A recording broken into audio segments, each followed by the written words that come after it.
I sat in that courtroom and watched my husband of 28 years actually laugh, as his lawyer told the judge he deserved half of everything I'd built. Half of my company, half of my savings, half of the life I'd created with my own 2 hands while he sat on our couch for over a decade. He thought he'd already won. He had no idea what was inside the envelope resting in my lap. Before I begin my story, let me know in the comments where you are listening from and what time it is. I just want to know I'm not alone in this. And if you feel moved by what you hear, consider subscribing. It helps more people become aware of what really happens in relationships when trust is broken. Now let me tell you what really happened. My name is Margaret Chen, but everyone calls me Maggie. I'm 67 years old, and for most of my life, I thought I knew what love looked like. I thought I'd built it with Richard, the man I married when I was 39 years old. Back then, I was just starting my tech consulting business out of our spare bedroom, and Richard was working as a regional sales manager for a pharmaceutical company. Those early years were hard, I won't lie. I worked 16-hour days, sometimes more. I took calls at midnight from clients in different time zones. I missed birthdays and anniversaries, not because I didn't care, but because I was building something. Building our future, I thought. Richard seemed to understand. "You're doing this for us, Maggie," he'd say, bringing me coffee while I worked late into the night. "I'm so proud of you." And I believed him. God help me. I believed every word. By the time I turned 54, my company, Chen Consulting Solutions, had grown beyond anything I'd imagined. We had contracts with major corporations across the country. I had 42 employees. The business was valued at over $8 million, and our personal assets had grown substantially. We'd paid off our house, a beautiful colonial in a quiet neighborhood. We had investments, savings, a vacation home. We had everything. Except somewhere along the way, around year 15 of our marriage, Richard had stopped working. He said he wanted to support my business, to be there for me. "You need someone managing the home front," he'd told me. "Let me take that burden off your shoulders." It made sense at the time. I was traveling constantly for work. Someone needed to handle the house, the bills, our social calendar. Richard stepped into that role seamlessly. He was charming, organized, always knew exactly what to say to make me feel like we were a team. I was 54 when I started noticing the small things. Little inconsistencies. Richard would say he'd been at the gym, but his gym bag was bone dry. He'd mention running errands, but there'd be no receipts, no bags, nothing to show for it. His phone was suddenly password protected, something that had never been an issue before. "It's for security," he'd said when I asked about it. "You know how much identity theft is happening these days." I let it go. I trusted him. After 26 years together, why wouldn't I? But trust is a funny thing. Once a crack appears, you start seeing all the other fractures you'd been ignoring. It was a Tuesday afternoon when everything came crashing down. I'd come home early from a conference in Boston. My keynote had been moved up, and I'd caught an earlier flight. I walked into our house at 2 in the afternoon, expecting to find it empty. Instead, I heard voices coming from the living room. Richard's voice, and a woman's voice I didn't recognize. I should have announced myself. I should have walked right in, but something in my gut told me to wait to listen. So I stood in the hallway, my suitcase still in my hand, and I heard my husband's voice drift through the doorway. "She has no idea," Richard was saying, and he was laughing. That casual, confident laugh I'd loved for so many years. "My lawyer says we've timed it perfectly. If I file in the next 2 months, I'll be entitled to half of everything. The business, the house, the investments, all of it." The woman's voice responded, younger, excited. "And then we can finally be together? Really together? More than that, sweetheart. We'll be together and rich." Maggie's been so focused on her business.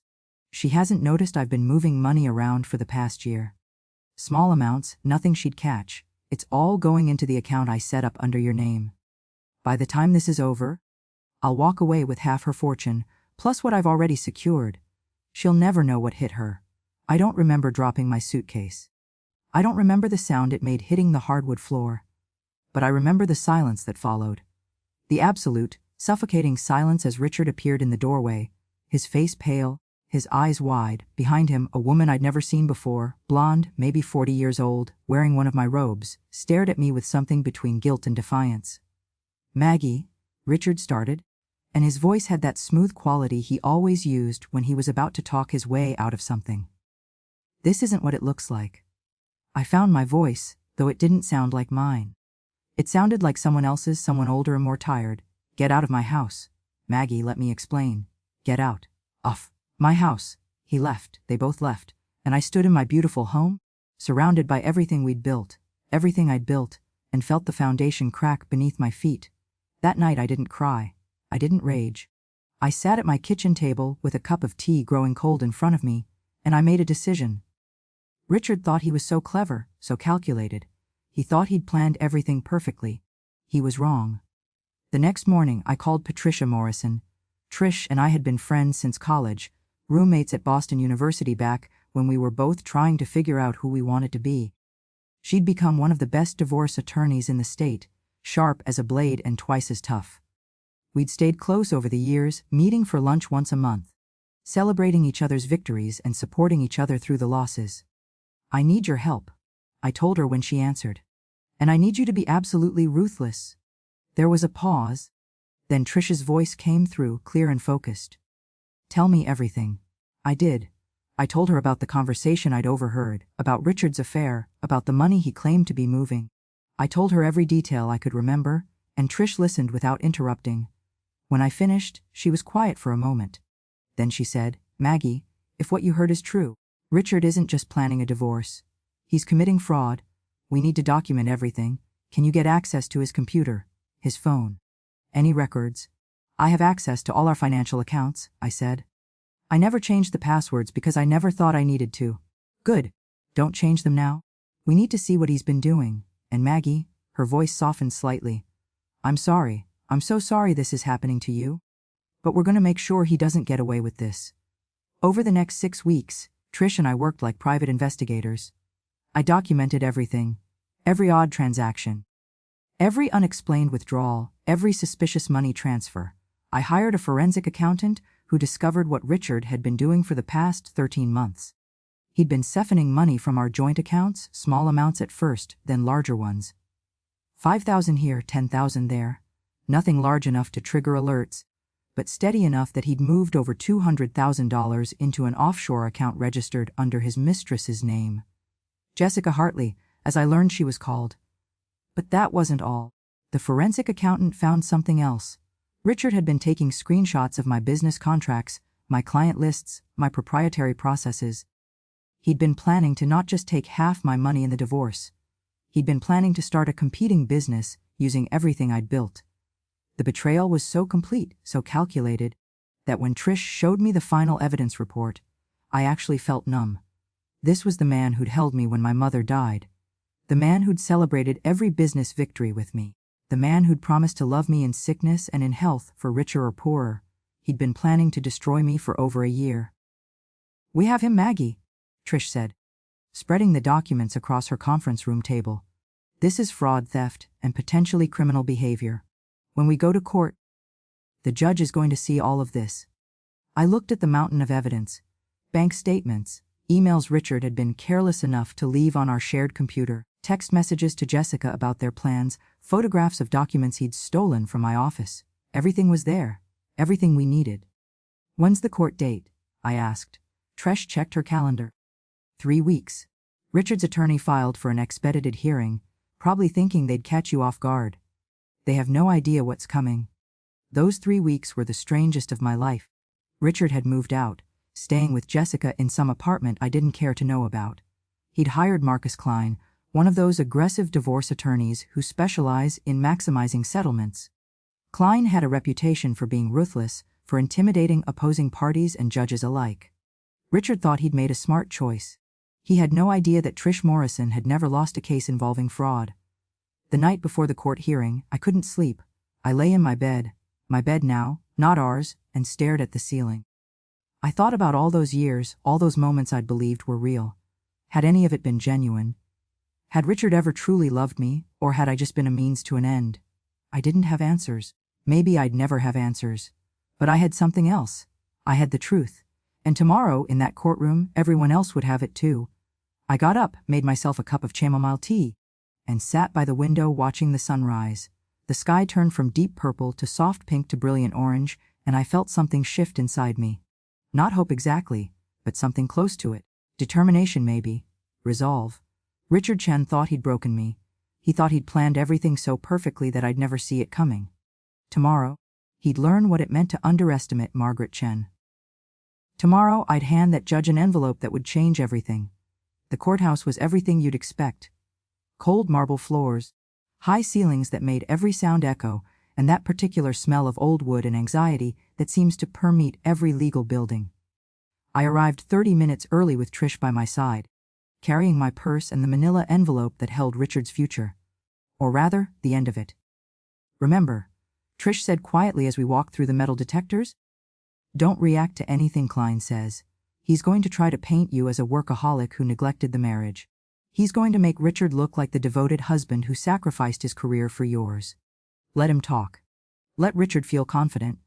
Then we show the judge what's in that envelope." I nodded, my throat too tight to speak.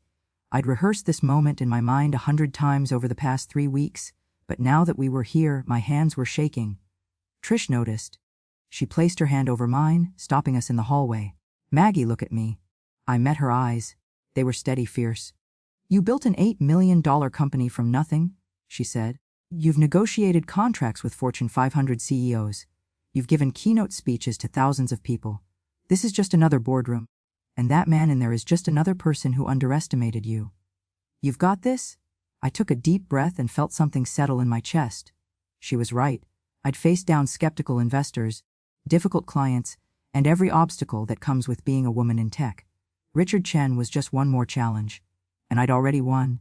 We entered the courtroom at exactly 9:15. It was smaller than I'd expected, with wooden pews like a church and a judge's bench that dominated the front of the room. Richard was already there, sitting at the defendant's table with Marcus Klein. Klein was exactly what I'd imagined, mid-50s, expensive suit, slicked back hair, and the kind of smile that never reached his eyes. Richard wore a navy suit I'd bought him for our 25th anniversary. His hair was neatly combed, and he'd shaved. He looked respectable, responsible. He looked like the man I'd thought I married. When he saw me, something flickered across his face. Guilt, maybe, or nervousness. But it was gone in an instant, replaced by that smooth, confident expression I'd seen 1,000 times. He thought he was going to win. We took our seats at the plaintiff's table, and Trish began arranging her documents with practiced efficiency. I set my purse down carefully, making sure the envelope was positioned where I could reach it easily. My heart was pounding so hard I was sure everyone could hear it. At 9:30 exactly, the bailiff stood. "All rise for the Honorable Judge Patricia Winters." We stood as the judge entered. Judge Winters was a woman in her early 60s with steel, gray hair pulled back in a neat bun, and reading glasses hanging from a chain around her neck.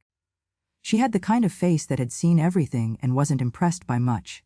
Trish had told me Judge Winters had a reputation for being fair, but had no patience for games or deception. She was exactly the judge we wanted. "Please be seated," Judge Winters said, settling into her chair and opening the file in front of her. "We're here today for the divorce proceedings of Chen versus Chen. I've reviewed the preliminary filings. Mr. Klein, you may begin." Marcus Klein stood, buttoning his suit jacket with a flourish that seemed calculated to draw attention. "Thank you, Your Honor. This is a straightforward case of marital dissolution where my client, Mr. Richard Chen, is simply asking for what is legally and morally his right, an equitable distribution of marital assets accumulated during a 28-year marriage." He began to pace, a performer on a stage. "Your Honor, Mr. Chen dedicated the best years of his life to supporting his wife's career ambitions. While Mrs. Chen built her business, Mr. Chen set aside his own career aspirations to manage their household, to provide emotional support, to be the foundation that allowed her success." I kept my face neutral, but inside I was screaming. "Foundation?" He'd been planning to steal from me for over a year. Klein continued, warming to his theme. "Mr. Chen worked in pharmaceutical sales for 14 years before making the difficult decision to leave his position to fully support his wife. He became a homemaker, Your Honor. He managed their finances, their home, their social obligations, all so that Mrs. Chen could focus on building her company. In doing so, he sacrificed his earning potential, his career advancement, his own dreams." Richard nodded along, looking appropriately solemn. It was a masterful performance. If I didn't know the truth, I might have believed it myself. "No?" After 28 years of marriage, Klein said, his voice taking on a tone of righteous indignation, "Mrs. Chen has decided to end the marriage." My client doesn't contest the divorce itself. He simply asks that the court recognize his contributions and grant him his fair share, 50% of all marital assets, including the business he helped build through his unwavering support. Klein placed a document on the judge's bench. We've prepared a complete accounting of marital assets. The business is valued at $8.2 million. The primary residence at $400,000. Investment accounts, retirement funds, and liquid assets bring the total to approximately $10 million. We're asking for $5 million, plus alimony of $15,000 per month for the next 10 years. I heard the number and felt sick. $5 million, plus $15,000 a month. He wanted me to pay him nearly $3 million more over the next decade for the privilege of having been married to him, while he planned to destroy me. Judge Winters was making notes, her expression unreadable.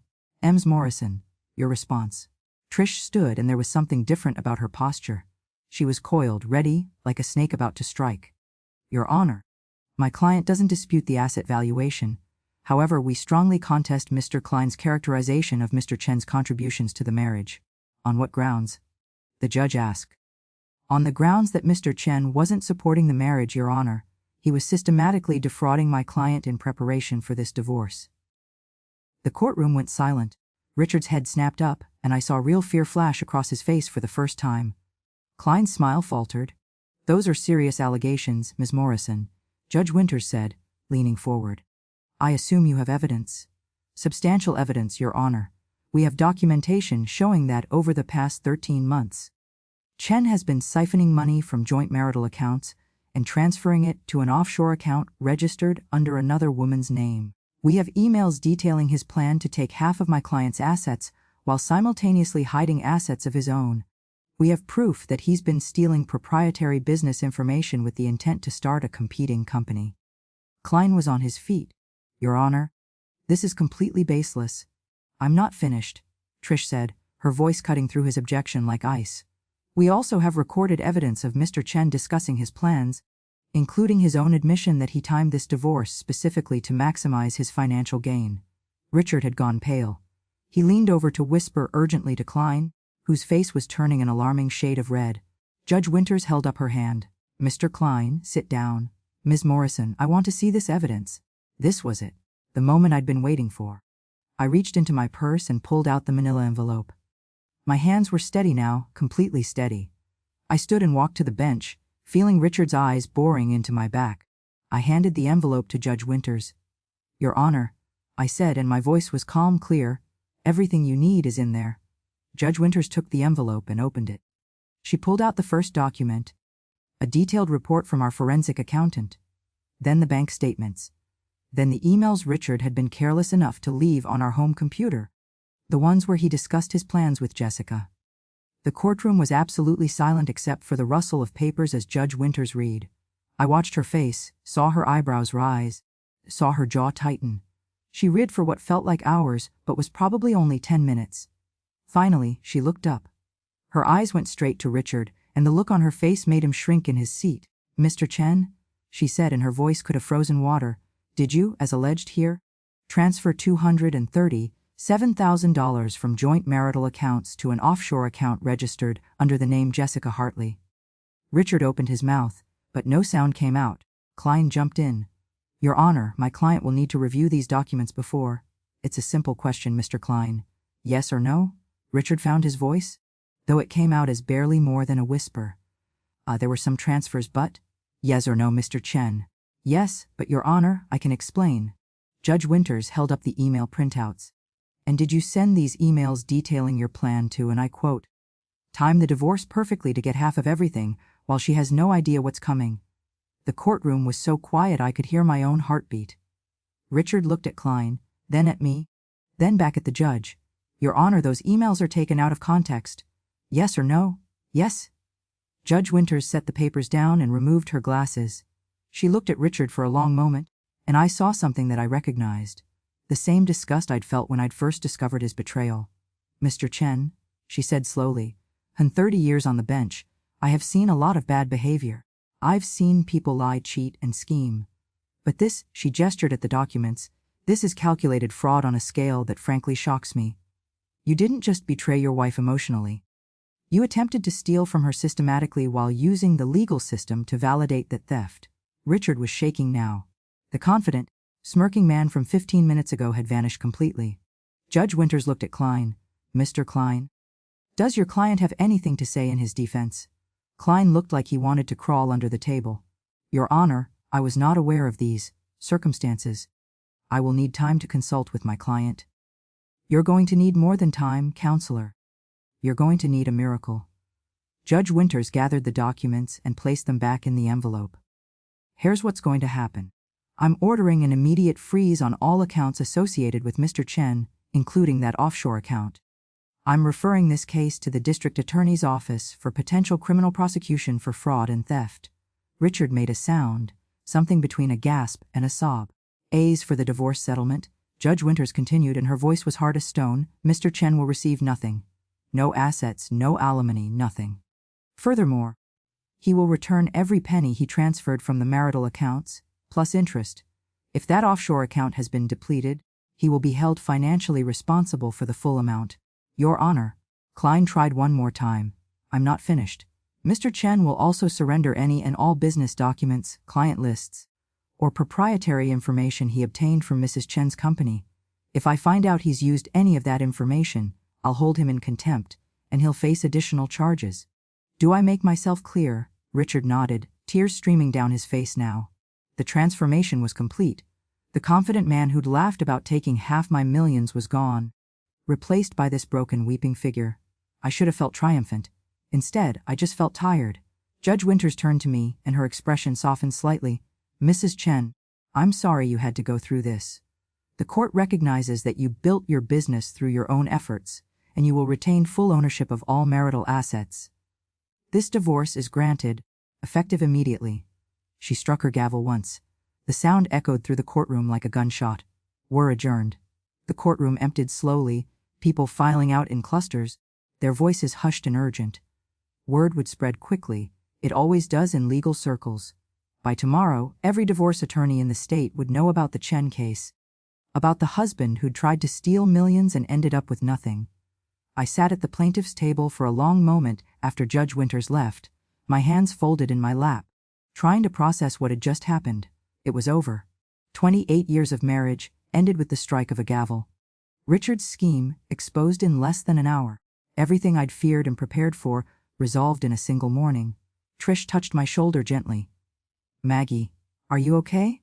I looked up at her and realized I didn't know how to answer that question. Was I okay? I'd won. I'd kept everything I'd built. Richard would face consequences for what he'd tried to do. But okay. I wasn't sure I'd be okay for a long time. I think so, I said finally. I think I will be.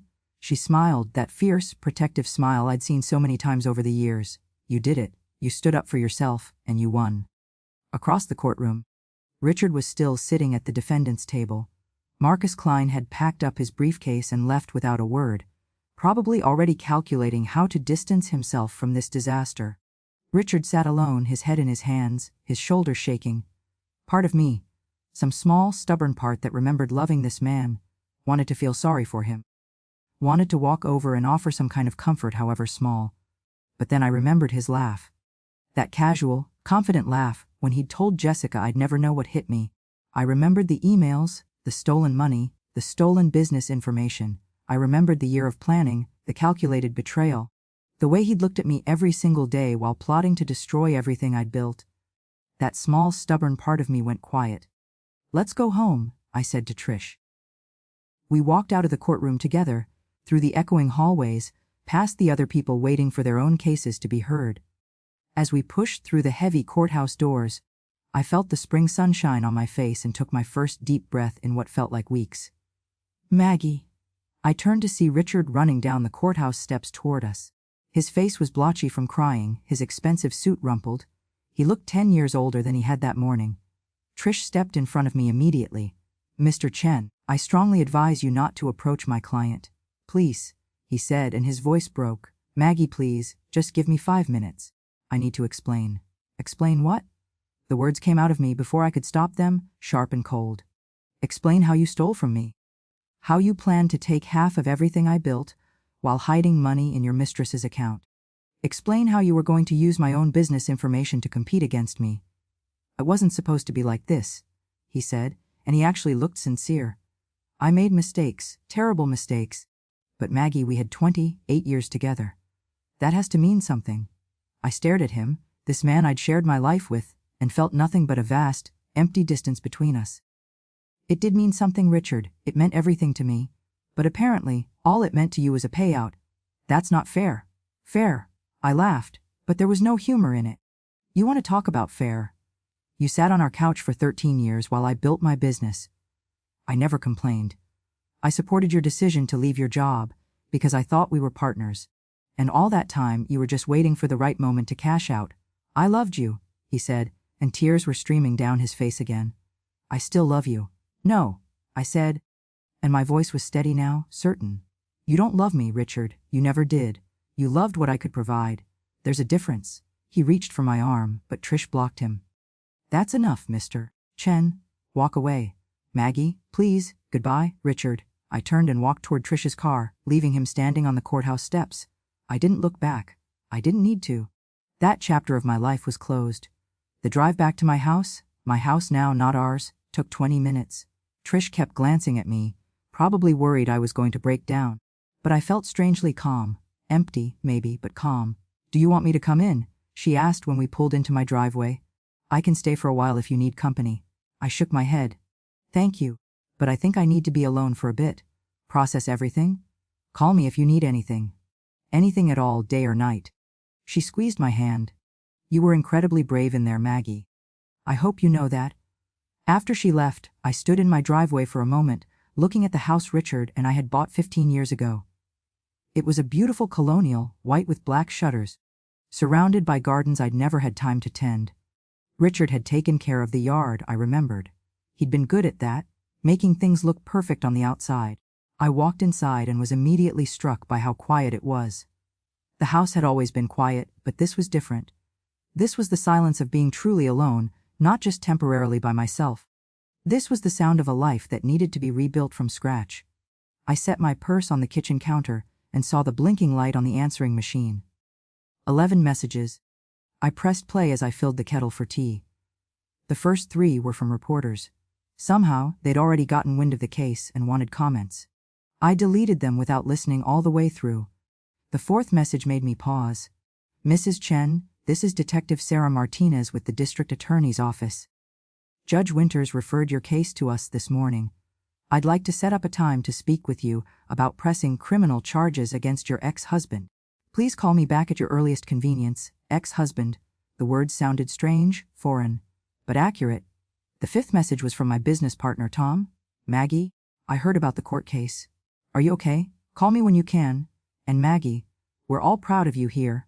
The rest were similar friends, colleagues, even a few clients who'd somehow heard the news. The legal community was smaller than people realized, and gossip traveled fast. I made my tea and sat at the kitchen table, the same table where I'd made the decision to fight back 3 weeks ago. It felt like a lifetime had passed since then. My phone buzzed. A text from my daughter, Emily. She was 32, living in Seattle with her husband and my 2 grandchildren. I'd called her the night I discovered Richard's affair, and she'd been ready to fly home immediately. I'd convinced her to wait, to let me handle it. The text read, "Mom, Trish just called me. Are you okay? I'm so proud of you. I always knew Dad was a snake. Call me when you're ready. Love you so much." I smiled despite everything. Emily had never particularly liked Richard, even when she was young. She'd always said he was too smooth, too charming. Children have good instincts about these things, I realized. I should have listened to her years ago.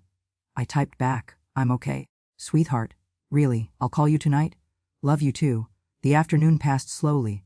I moved through the house room by room, seeing everything with new eyes. This was my space now, my life. I could change anything I wanted. Redecorate, renovate, sell the place and move somewhere completely new. The possibilities felt overwhelming and liberating at the same time. I ended up in what had been Richard's study, a room I rarely entered. He'd always kept it locked, claiming he needed privacy for managing the household finances. Now I understood why. I'd had the locks changed the day after I discovered his affair, and I'd been too angry and hurt to go through his things until now. I opened the door and turned on the light. The room was neat, organized just like Richard always kept things. There was a desk with a computer I'd already given to Trish's forensic expert, filing cabinets, and shelves lined with books Richard had never read but kept because they looked impressive. I started going through the filing cabinets, pulling out folders, scanning documents. Most of it was mundane, old bills, insurance papers, warranties for appliances we'd replaced years ago. But in the bottom drawer, tucked behind a folder labeled Taxes 2019, I found something that made my blood run cold. It was a notebook, the kind with a marbled black and white cover you'd use in school. I opened it and saw Richard's handwriting, neat and precise. The first page was dated 18 months ago, long before I'd discovered his affair, long before the divorce filing. It read, "Plan for financial independence, steps to secure my future." I sat down in Richard's desk chair and began to read. With each page, the scope of his betrayal became clearer, more calculated than I'd even imagined. He'd written everything down, every step of his plan.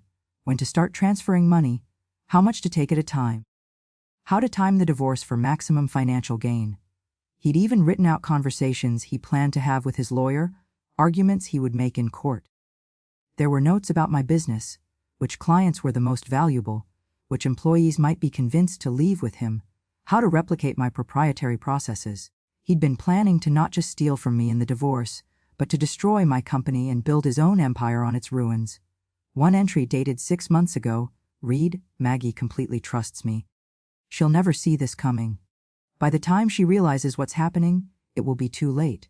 I'll be set for life, and she'll be left trying to rebuild. Should have appreciated me more." I closed the notebook, my hands shaking with a rage so pure it was almost cleansing.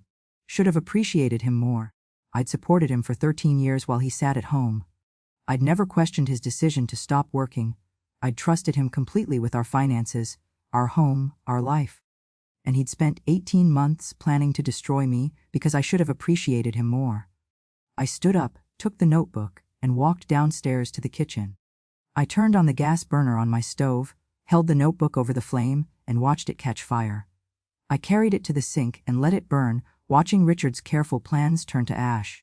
When it was done, I washed the ashes down the drain and felt something shift inside me. Not closure exactly, but something close. A turning of a page. An ending that felt like it might, someday, lead to a new beginning. My phone rang. It was Trish. "Maggie, I just got a call from Marcus Klein. Richard wants to settle everything as quickly as possible. He's willing to return the money from the offshore account immediately and surrender all the business documents. He doesn't want to fight the criminal charges, but he's hoping for a plea deal." "Let him hope," I said. "Whatever the DA decides is fine with me. I just want him out of my life." "There's something else," Trish said, and I heard a note of satisfaction in her voice. "Jessica Hartley, the mistress. She's already left him. Apparently, she was only interested as long as there was money involved. Once she found out he's broke and potentially facing criminal charges, she disappeared. Richard's staying at some budget motel on the highway. I should have felt some satisfaction in that, but mostly I just felt tired." "Good," I said. "They deserved each other." After we hung up, I stood at my kitchen window, watching the sunset behind the trees in my backyard. The sky turned pink, then orange, then deep purple. It was beautiful, and I realized I couldn't remember the last time I'd stopped to watch a sunset. I'd spent so many years building my business, building my life with Richard, building everything I thought mattered. And in the end, I'd almost lost it all to someone who saw me as nothing more than a bank account with a heartbeat. But I hadn't lost it. I'd fought back. I'd won. And tomorrow I'd start figuring out what came next. For tonight, though, I poured myself a glass of wine, put on some music, and sat in my living room in my house surrounded by my things, living my life. Alone, yes. But free. The days following the divorce fell into an unexpected rhythm. I'd wake up each morning in my quiet house, make coffee in my quiet kitchen, and sit at my quiet table, trying to figure out who Margaret Chen was supposed to be now. For 28 years, I'd been part of a we. We're having dinner with the Johnsons. We're planning a vacation to Colorado. We're saving for retirement. Even before that, I'd been building towards something, a business, a future, a life I thought I was creating with someone who loved me. Now there was just I, and I didn't quite know what to do with that yet. The first week was the hardest. I threw myself into work, arriving at the office at 6 in the morning and staying until the cleaning crew arrived at night. My employees started giving me worried looks. Tom, my business partner and the company's chief technology officer, finally cornered me in my office on Friday afternoon. "Maggie, you need to go home," he said, leaning against my doorframe with his arms crossed. Tom was 59, had been with me since the early days when we were working out of my spare bedroom, and was one of the few people who could talk to me like this. "I have the Williamson proposal to finish," I said, not looking up from my computer screen. "The Williamson proposal is done. You finished it yesterday, you're just rearranging words now." He walked into my office and closed the door behind him. "Maggie, everyone here is worried about you. We're proud as hell that you stood up to Richard, but you can't work yourself into the ground to avoid dealing with what happened." I finally looked up at him. "I'm fine, Tom. You're not fine. You're here 14 hours a day. You're not eating. I've seen your untouched lunch in the fridge every night.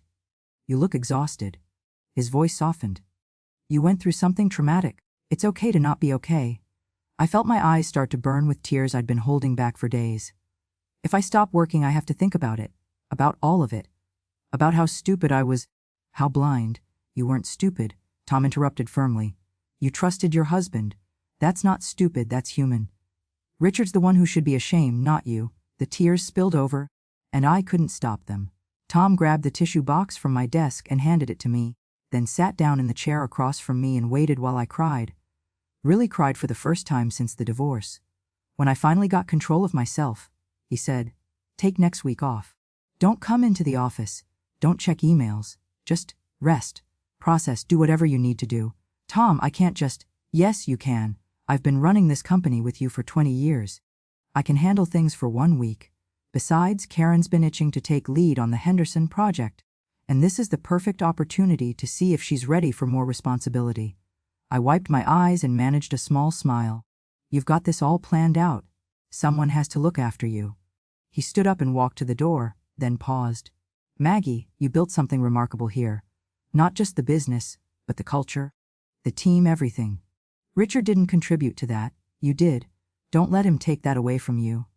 After he left, I sat in my office for a long time, looking at the framed photos on my wall. Pictures of the team at company events, awards we'd won, milestones we'd celebrated. Tom was right. This was mine. I'd built it, and Richard had never been part of it, no matter what he'd told his lawyer. I shut down my computer, packed my bag, and went home. That weekend, I did something I hadn't done in years. I called my sister. Linda lived in Phoenix with her husband, Robert. She was 5 years younger than me, and we drifted apart over the years the way siblings sometimes do when life gets busy. We'd exchange Christmas cards, the occasional phone call on birthdays, but we hadn't had a real conversation in longer than I cared to admit. She answered on the third ring. "Maggie, is everything okay?" "Linda, actually no, everything's not okay, but it's getting better." There was a pause, then her voice came through warmer now. "Tell me everything." So I did. I told her about discovering Richard's affair, about the divorce, about the courtroom and the judge's ruling. I told her about the notebook I'd found, about feeling lost in my own house, about not knowing who I was supposed to be anymore. Linda listened without interrupting, and when I finished, she was quiet for a moment. "Maggie," she said finally, "do you remember when Mom died? You were 37, and you called me from the hospital. You were so calm, so collected. You'd already arranged everything, the funeral home, the obituary, the service. You took care of every single detail." "Someone had to," I said. "That's exactly my point.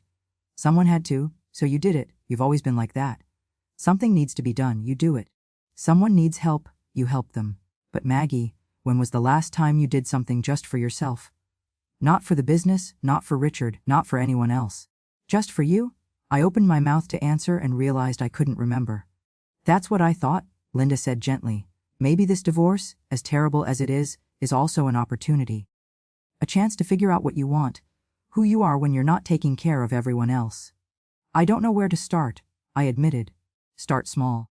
What's something you've always wanted to do but never had time for?" I thought about it. I used to paint. In college, before I got serious about my business degree. I loved it. Watercolors, mostly. Landscapes. So paint. "Linda, I haven't picked up a brush in 40 years. So what? Buy some supplies and paint. It doesn't have to be good. It just has to be something that's yours." After we hung up, I sat with her words for a long time. Then I opened my laptop and searched for art supply stores. There was one 20 minutes away, open until 6. I grabbed my keys and drove there before I could talk myself out of it. The art store was overwhelming in the best way. Walls of paint tubes, aisles of brushes, canvases in every size imaginable. A young woman with purple hair and paint-stained jeans approached me. "Can I help you find something?" I used to paint. A long time ago. I'd like to start again. But I don't really know what I need anymore. She smiled. "Watercolors? How did you know? Lucky guess. Come on, I'll set you up." Her name was Zoe, and she was an art student at the local university. She walked me through everything: paper quality, brush types, paint grades. She helped me pick out a basic set of supplies, not too expensive but good enough quality to work with properly. "The most important thing," she said as she rang up my purchases, "is to not worry about making it perfect. Just play. Rediscover why you loved it in the first place." I carried my bags to the car feeling something I hadn't felt in weeks: anticipation. Not for a business deal or a client meeting, but for something simple and purely mine. That night, I cleared off the dining room table and set up my new supplies. I filled a jar with water, squeezed paint onto a palette, and picked up a brush. My hand shook slightly as I dipped it in water, then in paint. The first few strokes were awkward, unpracticed. But then something happened. Muscle memory kicked in, and my hand started moving with more confidence. I painted without thinking, letting colors blend and flow across the paper. I lost track of time. When I finally stepped back and looked at what I'd created, it was after midnight. The painting wasn't good. It was muddy in places, the proportions were off, the composition was amateurish. But it was mine. I'd made it. And for the first time in weeks, I felt something other than anger or grief or exhaustion. I felt peace. Over the next few weeks, painting became my evening ritual. After work, I'd come home, make dinner, and paint until I was tired enough to sleep. I painted landscapes, abstracts, still lifes of the flowers I started buying from the grocery store. Some paintings were terrible, some were actually decent, but all of them were mine. I also started saying yes to things I'd always turned down before. Tom's wife, Susan, had been inviting me to her book club for years. I'd always been too busy. This time when she asked, I said yes. The book club met on Tuesday evenings in Susan's living room. There were 6 other women, all in their 50s and 60s, and they welcomed me warmly. We talked about the book, a mystery novel set in Maine, but we also talked about our lives, our challenges, our victories. When they asked about my divorce, I gave them the abbreviated version, and every single one of them had a story about betrayal or disappointment or having to start over. "The thing about rebuilding," said a woman named Grace who'd divorced her husband 15 years earlier, "is that you get to decide what the new structure looks like. You're not bound by what was there before." Her words stayed with me. I also reconnected with Emily. We started having video calls every Sunday morning, me with my coffee, her with her tea, while my grandchildren, Sophie, 7, and Lucas, 5, occasionally ran through the frame. Emily told me about her job as a pediatric nurse, about Sophie's soccer games and Lucas's obsession with dinosaurs. I told her about work, about painting, about slowly figuring out who I was. "Mom," Emily said during one of our calls, "you seem different, lighter somehow." "I feel lighter," I admitted. "It's like I've been carrying something heavy for so long that I didn't even realize it was there until I put it down." "Are you happy?" she asked. I thought about it. I'm getting there. 6 weeks after the divorce, Detective Martinez from the DA's office called to update me on Richard's case. He'd taken a plea deal, pleading guilty to fraud and theft in exchange for a reduced sentence. He'd serve 18 months in a minimum security facility and would be on probation for 3 years after that. He'd also agreed to pay full restitution. "The money's already been transferred back to your accounts," Detective Martinez said. "All of it, plus interest." "Thank you," I said. "And thank you for everything you did, Mrs. Chen. I've worked fraud cases for 12 years. What your ex-husband tried to do to you was one of the most calculated schemes I've seen. I'm glad we could get you justice." After we hung up, I sat with the news for a while. 18 months. It seemed both too long and not long enough for what Richard had tried to do. But it was over. Truly over. He'd pled guilty, which meant no trial, no having to testify, no reliving everything in front of a courtroom again. It was done. That evening, I called Trish and told her the news. Then I called Linda. Then Emily. Then I stood in my kitchen, looked around my house, and made a decision. It was time to move forward completely. The next day I called a real estate agent. "I'd like to sell my house," I told her. "And I'd like to find something new, smaller, maybe, something that's just mine." She came over that afternoon, walked through the house, and gave me her assessment. "It's a beautiful property, Mrs. Chen. In this market, I think we can have it sold within a month." "Good," I said. "Let's do it." 2 weeks later, I accepted an offer. A young family with 3 children who loved the big backyard and the quiet neighborhood. They'd fill the house with laughter and noise and life. They'd make new memories in those rooms, erase the old ones. It was exactly what the house needed. While I waited for closing, I found a townhouse in a community near downtown. It was modern, efficient, with floor-to-ceiling windows that let in tons of natural light. It had 2 bedrooms, one for me, one for Emily and the grandkids when they visited, and a small room perfect for a home office and art studio. It was nothing like the house I'd shared with Richard, and that was exactly the point. Moving day came on a bright Saturday morning in late June. I'd hired professionals to handle most of it, but I insisted on packing certain things myself: my paintings, my art supplies, the photos of Emily and the grandchildren, the awards from my business. As I walked through the empty rooms of my old house one last time, I expected to feel sad. Instead, I felt relieved. These walls had witnessed the last years of my marriage, the slow unraveling I'd been too busy to notice, the final betrayal. I was ready to leave them behind. Tom and Susan came to help me unpack at the new place. Susan directed the movers while Tom helped me set up my art studio in the spare room. "This is perfect, Maggie," he said, standing back to admire the easel we'd positioned by the window. "Natural light, plenty of space. You'll create masterpieces in here, or terrible paintings that make my eyes hurt," I said, laughing. "But they'll be my terrible paintings. That's the spirit." By evening, the basics were unpacked. The movers had left, and Susan had arranged my kitchen with an efficiency that made me grateful for her organized mind. Tom ordered pizza, and the 3 of us sat on my new couch. One I'd picked out myself. Soft gray fabric instead of the stiff leather Richard had insisted on, and ate dinner surrounded by boxes. "To new beginnings," Susan said, raising her glass of wine. We clinked glasses, and I felt something warm spread through my chest. Gratitude, maybe, or hope. After they left, I walked through my townhouse slowly, taking it all in. Everything here was mine. I'd chosen every piece of furniture, every paint color, every detail. No compromises, no discussions about what wanted.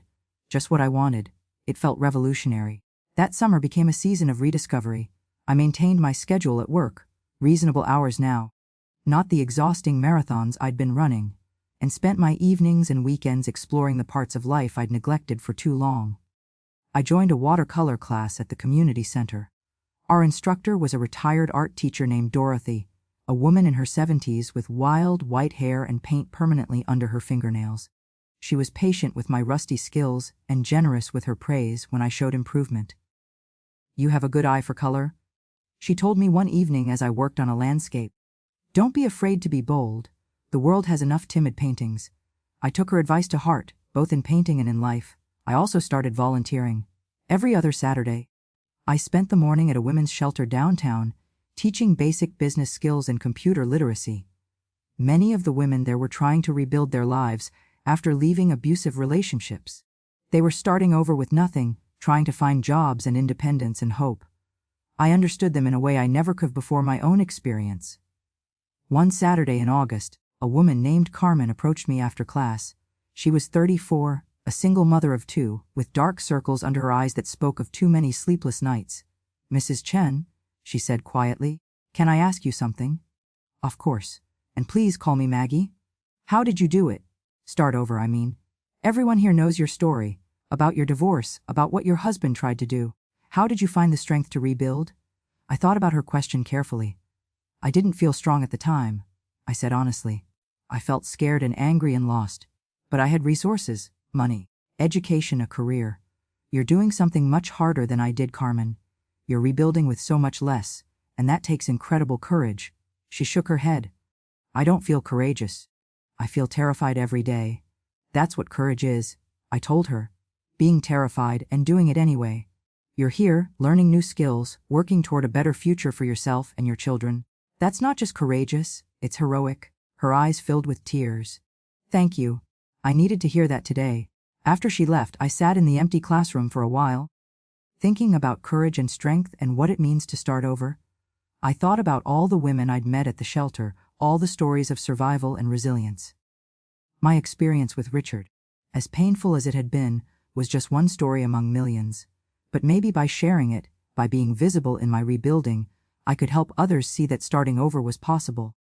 That thought planted a seed in my mind. In September, Emily and the family came to visit. It was the first time they'd seen my new place, and Sophie and Lucas ran through the rooms with the boundless energy of young children exploring somewhere new. "Grandma, you have a painting room?" Sophie exclaimed, discovering my studio. "Can you teach me to paint?" "I'd love to," I said, pulling out some paper and a few brushes. We spent the afternoon painting together. Sophie's painting was gloriously chaotic, swirls of every color, no discernible subject, pure joy on paper. Lucas mostly got paint on himself, but he was delighted by the process. Watching them create without fear or self-consciousness reminded me of why I'd loved painting in the first place. That evening, after the kids were in bed, Emily and I sat on my small balcony with glasses of wine, watching the city lights twinkle in the distance. "Mom, I have to tell you something," Emily said. "I'm proud of you." "For what?" "For everything. For standing up to Dad. For starting over. For building this new life." She gestured at the townhouse behind us. "When you first told me about the divorce, I was so angry at him, but I was also worried about you. I thought you might fall apart. I almost did," I admitted. "But you didn't. You fought back, you rebuilt. And now look at you, you're painting, you're volunteering, you seem genuinely happy. Happier than I've seen you in years, actually." Her words made me pause. Was I happy? I thought about my life now, my quiet mornings painting before work, my Tuesday book club meetings, my Saturdays at the shelter, my evenings in my own space, decorated exactly how I wanted it. "I think I am happy," I said, surprised by the realization. "Not despite the divorce, but maybe because of it." "Is that terrible to say?" "No," Emily said firmly. "Dad stole from you, lied to you, and tried to destroy you. You deserved better than that marriage. Now you have a chance to build the life you actually want, not the life you settled for." We sat in comfortable silence for a while, and I felt something settle deep in my chest. Acceptance, maybe. Or forgiveness. Not of Richard, but of myself. Forgiveness for not seeing the signs sooner, for trusting too completely, for losing myself in work and marriage, and forgetting to pay attention to my own needs. In October, the seed that had been planted at the women's shelter began to grow into something real. I was having lunch with Trish when I brought up the idea that had been forming in my mind. "I want to start a foundation," I told her. "Something to help women rebuild after divorce. Especially women dealing with financial abuse or fraud." Trish set down her fork, her eyes sharp with interest. "Tell me more." "I've been volunteering at the women's shelter. And I keep meeting women who are trapped, not because they want to stay, but because they don't have the resources or knowledge to leave safely. They don't know their rights. They don't understand finances. They don't have access to good legal help." I leaned forward, excitement building in my voice. "What if we could provide that? Free legal consultations, financial literacy workshops, even grants to help women establish independence." "Maggie, that's brilliant," Trish said. "There's definitely a need for it. But starting a foundation is a lot of work. You'd need board members, funding, a clear mission statement." "I know. And I want you to be on the board. You and Tom, maybe Dorothy from my art class. She's got connections in the community. And some of the women from book club have experience in nonprofit management." Trish smiled, that fierce smile I'd come to know so well. "Count me in." "When do we start?" "Over the next few weeks." I threw myself into research. I consulted with nonprofit attorneys, studied other foundations, drafted mission statements and bylaws. I named it the Phoenix Foundation, because we would help women rise from the ashes of their old lives. I committed $2 million of my own money to get it started. It was a significant amount, but I had more than enough, and this felt important. Essential even. Richard had tried to take everything from me, but instead, he'd inadvertently shown me a purpose I'd never known I was looking for. By November, we'd assembled our board: Trish, Tom, Dorothy, 2 women from book club, and a financial advisor Susan recommended. We filed our incorporation papers, established our 501(c)(3) status, and began planning our programs. Our first initiative would be legal clinics at women's shelters across the state. Volunteer attorneys, Trish was recruiting them, would provide free consultations to women going through divorce or separation. We'd help them understand their rights, what documentation they needed, how to protect themselves and their children. The second would be financial literacy workshops. We'd teach women how to build credit, manage money, understand assets and debts, plan for independence.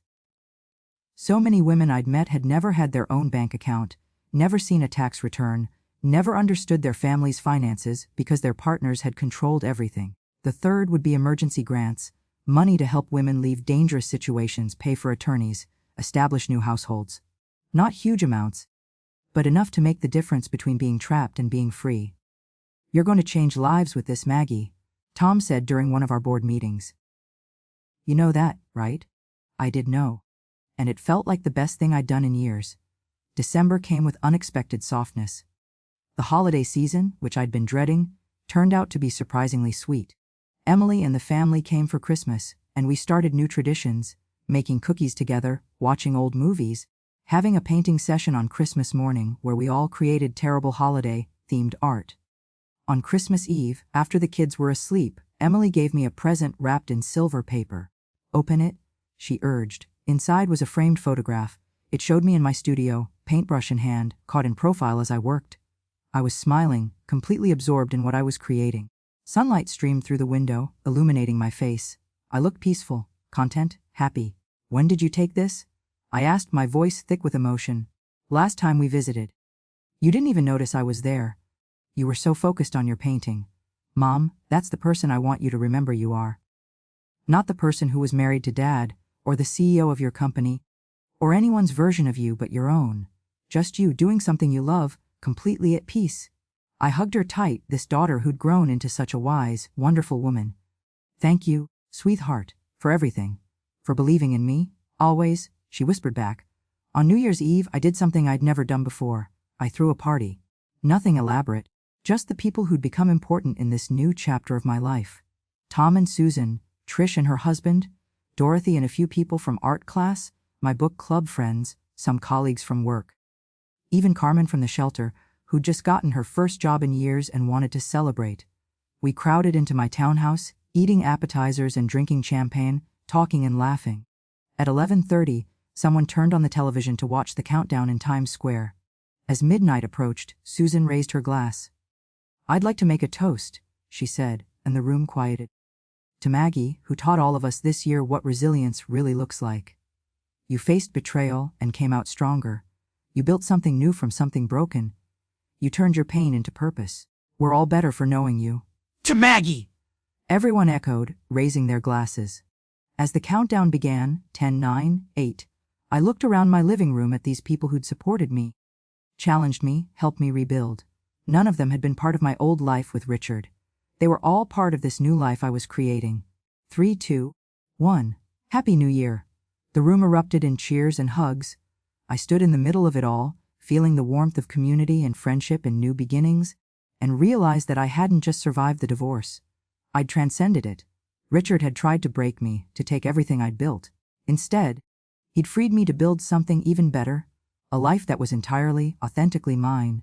January brought cold, clear days and a sense of momentum I hadn't felt in years.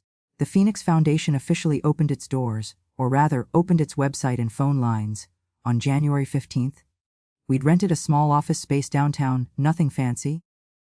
Just 2 rooms where we could meet with clients and hold our workshops. Our first legal clinic was scheduled for the last Saturday of the month, at the women's shelter where I'd been volunteering.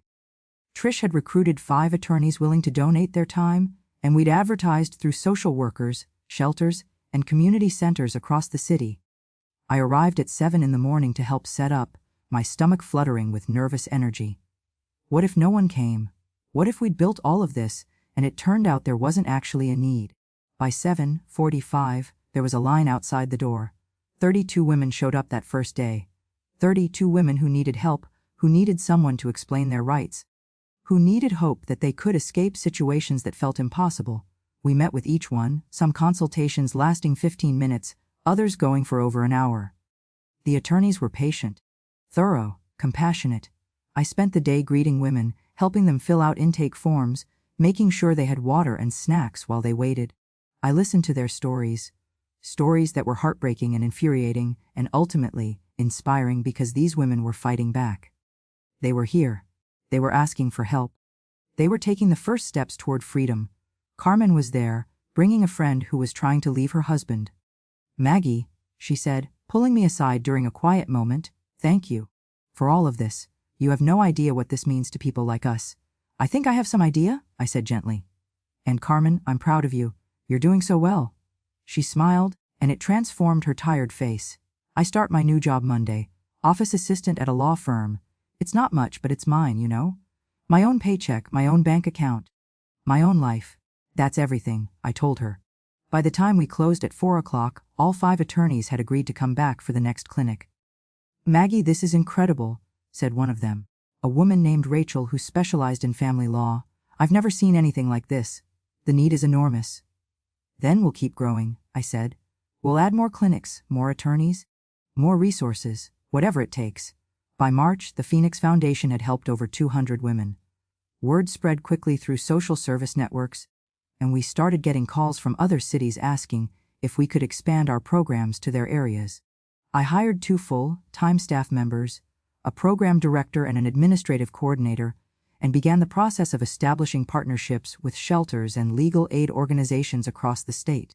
Tom helped me develop a database system to track our clients and measure our impact. Trish was training more volunteer attorneys every month. The foundation was growing faster than I'd anticipated, and I loved every exhausting minute of it. But running a nonprofit while also running my consulting business was taking its toll. I was back to long hours, though now they felt purposeful in a way they hadn't before. Still, something had to change. One evening in late March, I was working in my home office when Tom called. Maggie, I need to talk to you about something, he said, and there was an unusual seriousness in his voice. My heart jumped. Is everything okay? Is it the Henderson project? No, nothing like that. Everything at work is fine. Better than fine, actually. That's what I want to talk about. He paused. Maggie, have you thought about succession planning? Succession planning? Tom, I'm 68, not 80. I'm not ready to retire.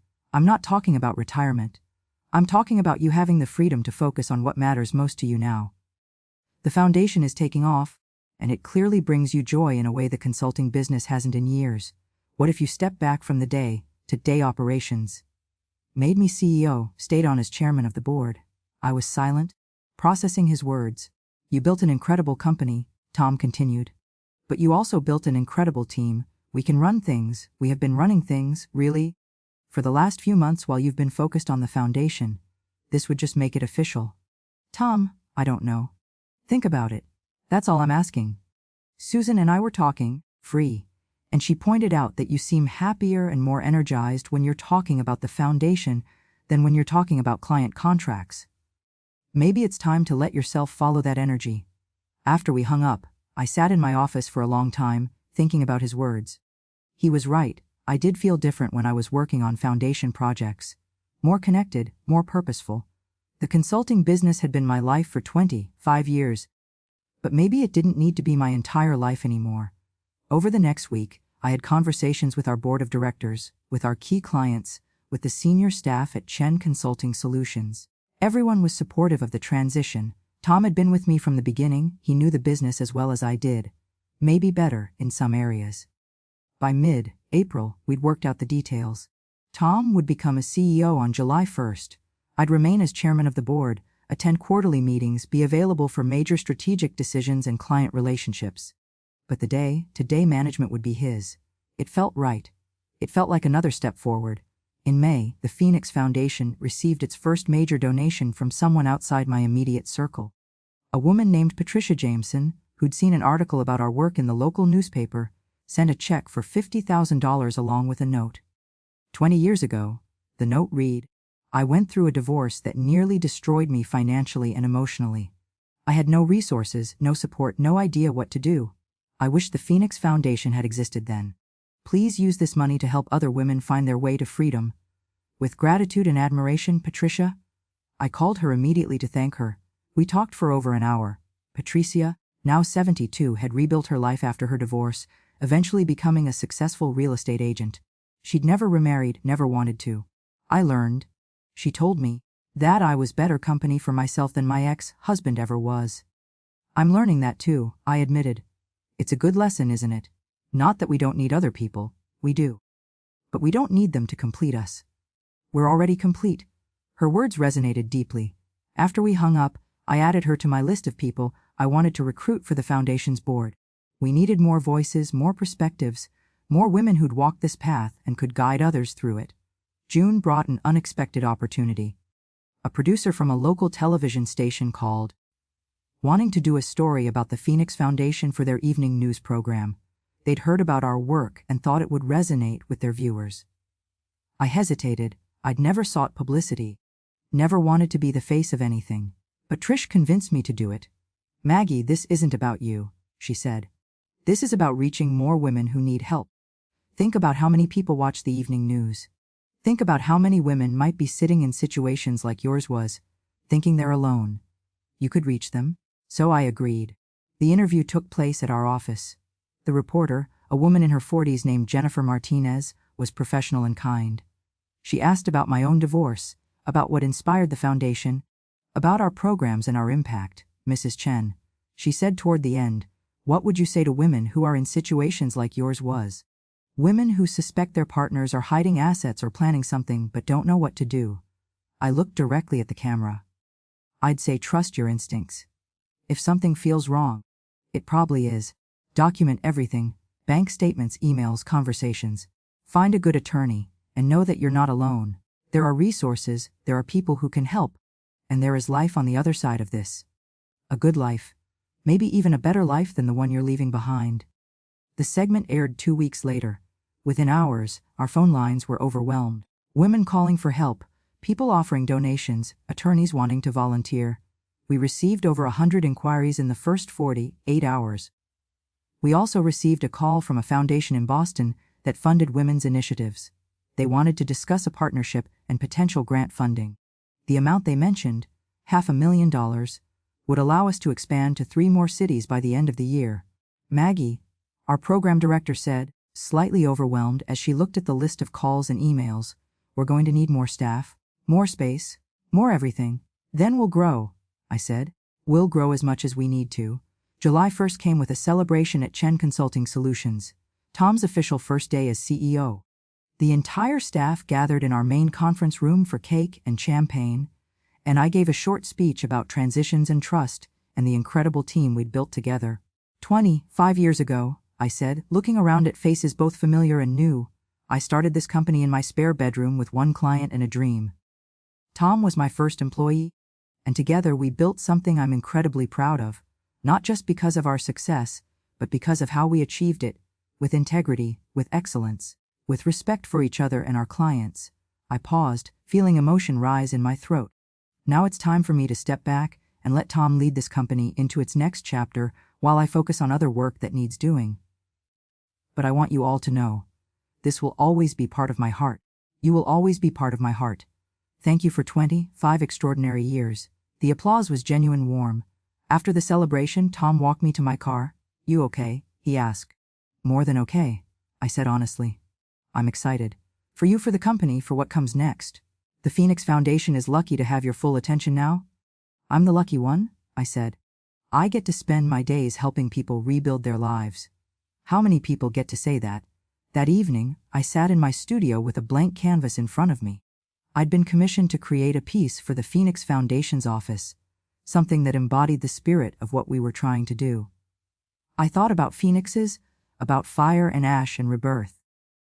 I thought about all the women I'd met over the past year, their courage and resilience. I thought about my own journey from the devastation of betrayal to this new life I was building. And then I began to paint. I worked for hours, lost in the process. The painting that emerged was abstract, swirls of deep reds and oranges representing fire, dark grays for ash, and then, rising through it all, brilliant golds and bright blues. Wings unfurling, rising, transforming. When I finally stepped back, it was after midnight. The painting wasn't perfect. I was still learning, still growing as an artist. But it was honest. It was real.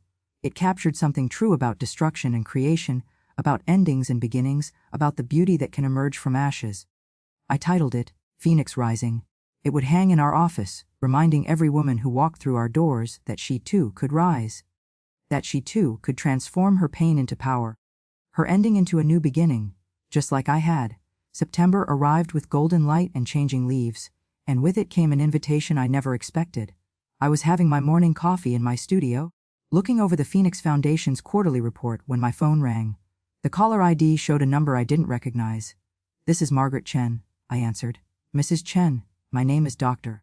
Helen Rodriguez. I'm the director of the Women's Leadership Institute at Boston University. I'm calling because we'd like to invite you to be our keynote speaker at this year's conference in November.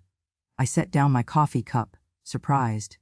I'm honored, but I'm not sure why you'd want me. I'm not an academic or a thought leader. Mrs. Chen, Dr. Rodriguez interrupted gently, you built an $8 million company from nothing. You survived a calculated betrayal and used that experience to create a foundation that's already helped hundreds of women across multiple states. In less than a year, the Phoenix Foundation has become a model other organizations are studying. You are absolutely a thought leader, whether you realize it or not. We talked for another 20 minutes. The conference theme was resilience and reinvention, and they wanted me to speak about my journey, the business success, yes, but also the divorce, the rebuilding, the foundation. They wanted me to be vulnerable and honest about failure and recovery. We need women to hear that success isn't a straight line, Dr. Rodriguez said. That sometimes our greatest achievements come after our worst defeats. Your story embodies that. After I hung up, I sat for a long time, thinking about her words. Could I really stand in front of hundreds of people and talk about the most painful period of my life? Could I be that vulnerable, that public? I called Emily. Mom? You have to do it, she said immediately when I told her about the invitation. Think about how many women will hear your story. Think about how many lives you could impact. But it's so personal. Emily, talking about Richard, about feeling stupid and blind. You weren't stupid, and being vulnerable isn't weakness, it's strength. Besides, you've already told your story to hundreds of women through the foundation. This is just a bigger audience. She was right. I'd shared pieces of my story with every woman who came through our doors, every time I explained why the foundation existed. This was just the next step. I called Dr. Rodriguez back and accepted. Preparing the speech consumed my October. I wrote and rewrote, trying to find the balance between honesty and discretion, between vulnerability and strength. I practiced in front of my mirror, in front of Trish, in front of my book club. It's powerful. Maggie, Dorothy said after I'd practiced in front of the group one Tuesday evening. You're going to help so many people. The night before I was scheduled to fly to Boston, I couldn't sleep. I lay in bed, staring at the ceiling, wondering if I was making a mistake. What if people judged me? What if they thought I was weak for not seeing Richard's betrayal sooner? What if I broke down on stage? Finally, at 2 a.m, I got up and made tea. I sat in my studio, surrounded by my paintings, free, and thought about the woman I'd been 2 years ago. So focused on work that I'd missed the signs of my husband's betrayal, so trusting that it never occurred to me to question his motives. That woman was gone. She'd been burned away, like the phoenix in fire, and the woman who'd emerged from those ashes was stronger, wiser, more complete. Not despite the pain, but because of it. I could tell that story. I needed to tell that story. Boston University's campus looked different than I remembered from my college days, but it still felt like coming home. Emily had insisted on flying out with me, leaving the kids with her husband for the weekend. I want to be there when my mom gives her first major speech, she'd said. This is history. The conference was held in a large auditorium that seated 500 people. When I peeked through the curtain before my introduction, every seat was filled. My heart hammered in my chest. You've got this, Emily whispered, squeezing my hand. Just talk to them like you talk to the women at the foundation. From your heart. Dr. Rodriguez gave my introduction, summarizing my business career and the Phoenix Foundation's work. Then she said something that made my breath catch.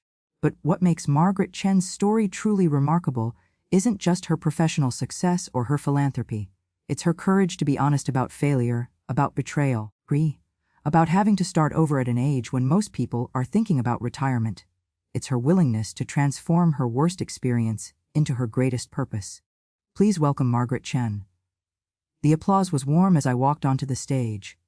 The lights were bright, making it hard to see individual faces in the audience, which somehow made it easier.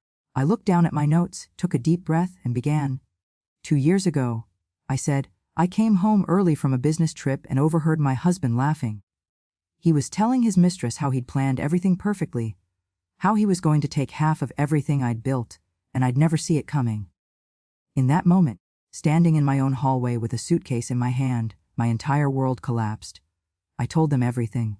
About building my business, about trusting Richard completely, about the divorce court and the envelope and Judge Winters's ruling. But I also told them about the aftermath, about the nights I couldn't sleep, about throwing myself into work to avoid feeling, about slowly learning to paint again and finding joy in simple things. I thought the divorce was an ending, I said. The end of my marriage, the end of the life I'd built, maybe even the end of who I was. But endings are also beginnings. That divorce forced me to ask questions I'd been avoiding for years. Who was I outside of my work? What did I actually want from life? What mattered to me? I talked about the Phoenix Foundation, about meeting women who'd survived so much worse than I had and were still fighting to build better lives, about realizing that my pain had given me empathy, perspective, and purpose. Here's what I've learned, I said, looking out at the sea of faces. We spend so much of our lives building careers, families, reputations, security. And we should build those things, they matter. But sometimes life tears down what we've built.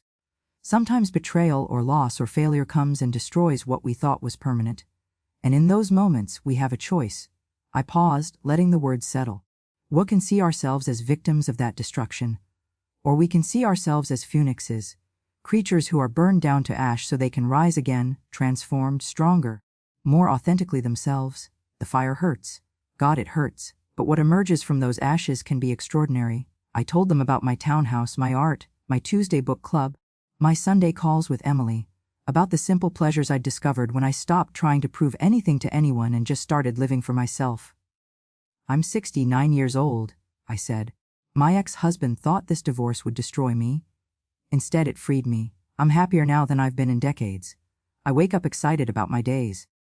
I've built deeper friendships in 2 years than I had in the previous 20. I've discovered parts of myself I didn't know existed. I look directly at the audience now, my voice strong and clear. So if you're going through something hard right now, if you're facing betrayal or loss or failure, I want you to know this is not the end of your story. This is the middle. The hard part, yes, but not the end. What comes next is up to you. You get to decide who you become on the other side of this fire. And I promise you, if you're brave enough to walk through those flames, what emerges will be worth the burning. The silence that followed my last words felt infinite. Then, slowly, someone started clapping. Then another person. Then the entire auditorium erupted in applause. People stood. The ovation went on and on. I stood there, tears streaming down my face, overwhelmed by the response. These women, and quite a few men, had heard my story. They'd seen my vulnerability. And instead of judgment, they'd offered acceptance and support. After the speech, dozens of women approached me. They wanted to share their own stories, to thank me, to ask for advice. A woman in her 40s told me she'd been contemplating divorce for years, but was terrified of starting over. You gave me courage, she said, gripping my hands. A college student, maybe 20 years old, said, my mom went through a terrible divorce last year. I'm going to tell her about your foundation. And about you. She needs to know there's hope. An older woman, probably in her 80s, hugged me and whispered, I wish someone had told me what you said 50 years ago. But thank you for telling young women now. You're changing lives. Emily watched from the side, tears in her eyes. When I finally broke away from the crowd, she hugged me tight. Mom, you were incredible. I'm so proud of you. Thank you for pushing me to do this, I said. You were right. This needed to be shared. That night, Emily and I had dinner at a small Italian restaurant near campus. We talked about the speech, about her kids, about life. Toward the end of the meal, she grew serious. Mom, can I ask you something? Do you ever regret marrying Dad? I thought about her question carefully. No, I said finally. I regret that he betrayed me. I regret the pain and the wasted years at the end. But I don't regret the marriage itself, because it gave me you, and you, sweetheart, are the best thing I ever created. She smiled, blinking back tears. Even better than an $8 million company. Not even close, I said. You're worth more than all the money in the world.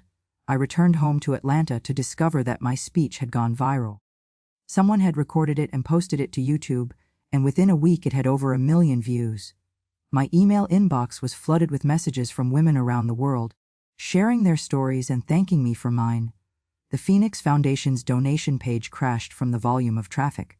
Companies reached out wanting to sponsor our programs. Other cities begged us to expand to their regions. Maggie, Trish said when we met for coffee, you've started a movement.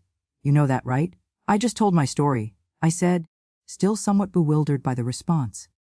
You told your story, and a million women saw themselves in it. That's powerful. That's transformative. By December, we'd opened Phoenix Foundation chapters in 6 additional states. We'd helped over 800 women. We'd placed 52 women in jobs, helped 87 file for divorce, and prevented countless others from being financially devastated by predatory spouses. The numbers were staggering. But what mattered more were the individual stories. Women like Carmen, who now managed an office and was taking night classes to become a paralegal. Women like Sarah, who'd left an abusive husband and was rebuilding her life with her 3 children. Women like Patricia Jameson, our first major donor, who'd become a mentor to younger women going through similar struggles. Each story was a victory. Each woman who found her way to freedom was proof that the pain had meaning, that the destruction had purpose. On Christmas Eve, I hosted dinner at my townhouse. Emily and her family, Tom and Susan, Trish and her husband, Dorothy, a few friends from book club, and Carmen with her 2 children. My small dining room was crowded, loud, full of laughter and conversation and the beautiful chaos of people who'd chosen to be family. After dinner, while the children played with their new toys and the adults lingered over coffee and dessert, Emily asked me to open a present. "This one's special," she said, handing me a large, flat package. I unwrapped it carefully and found a framed collage. At the center was the photograph Emily had taken of me painting, the one she'd given me last Christmas. Surrounding it were other photos from the past 2 years: me at the Phoenix Foundation's opening, me teaching at the women's shelter, me laughing at book club, me with Sophie and Lucas covered in paint, me speaking at Boston University. But what made me gasp were the words printed around the border, quotes I recognized from my speech. "Endings are also beginnings. We get to decide who we become on the other side of fire. What emerges from ashes can be extraordinary." And at the bottom, in elegant script, "To Mom, who taught me that it's never too late to become who you're meant to be. Love always, Emily." I couldn't speak. I just held the frame and cried while Emily hugged me. "You did it, Mom," she whispered. "You rose from the ashes. You're the phoenix." That night, after everyone had left and the house was quiet again, I stood at my window looking out at the city lights. I thought about Richard, briefly wondering where he was, what he was doing. He'd served his time and been released 6 months ago. I'd heard through mutual acquaintances that he was working as a salesman for a small pharmaceutical company, living in a modest apartment, alone. I felt no satisfaction in his circumstances, but no sorrow either. He'd made his choices and they'd led him where they led him. That was his story, not mine. My story was here, in this home I'd chosen, with these people I loved, doing work that mattered. My story was in the 800 women whose lives had been touched by the Phoenix Foundation. My story was in the paintings filling my studio, each one a meditation on color and light and the beauty that emerges when you stop trying to control everything and just let yourself create. My story was in the woman I'd become, not despite the divorce, but because of it. 2 years ago, I'd stood in a courtroom and handed a judge an envelope that changed everything. I'd thought that moment was about justice, about making sure Richard didn't get away with his betrayal. But now I understood. That moment wasn't the end of a story. It was the beginning of one. The story of Margaret Chen, who was burned down to ash at 67 years old and chose to rise. The story of a phoenix who learned that sometimes you have to lose everything to discover what truly matters. The story of a woman who found her purpose in her pain and her power in her vulnerability. My story, entirely mine, and it was still being written. I picked up my phone and texted Emily, "Thank you for everything. I love you more than words can say." Her response came immediately. "Love you too, Mom. Merry Christmas to the strongest woman I know." I smiled, set down my phone, and looked out at the glittering city below. Tomorrow was another day. Another opportunity to help someone find their way through darkness to light. Another chance to create, to connect, to live fully and authentically. Another day of my beautiful, hard-won, completely imperfect, absolutely extraordinary new life. The phoenix had risen, and she was soaring,